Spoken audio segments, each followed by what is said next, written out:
Dobrý deň, lidičky, zdravím vás. Z dnešného videa som tu sám, ale za to budeme ochutnávať veci z Maťových akcií. A toto má byť najkyselá kola a do toho kyselá ešte. Tak uvidíme, máme tu Serio Potre Raone, máme tu ešte toto a potom tu máme Reese's.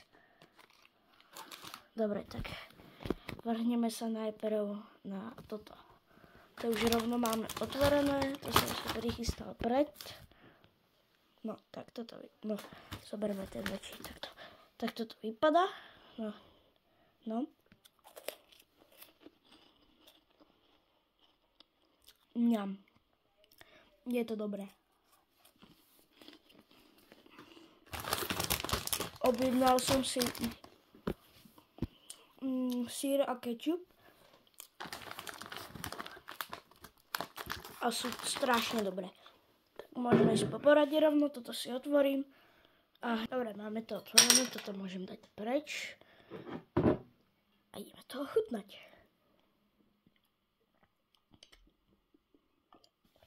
Mne to chutí, to je jak maslo roztopené.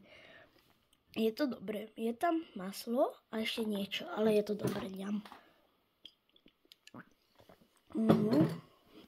Vynikajúce, je to dobré. Dobre, teraz ideme rovno na toto.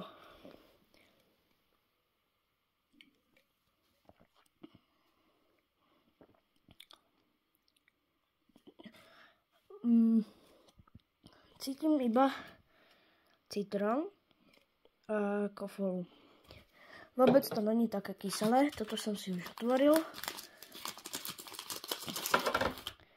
Áno, posledné. Ježiši, s jednou rukou.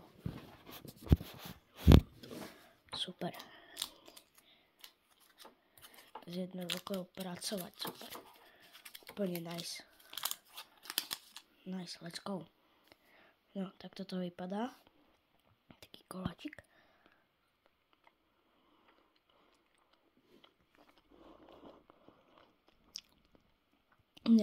Je to dobré. Má to arašidy znútra a okolo je čokoláda. Je to dobré. Je to dobré. A je to také ňam. Dobre, dávam body.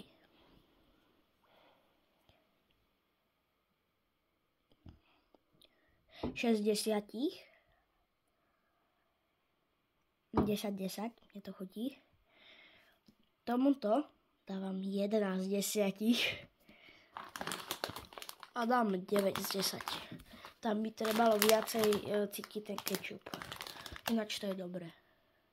No a toto je pre dnešné video všetko, takže čus lidičky a vidíme sa u ďalšieho videa. Čus!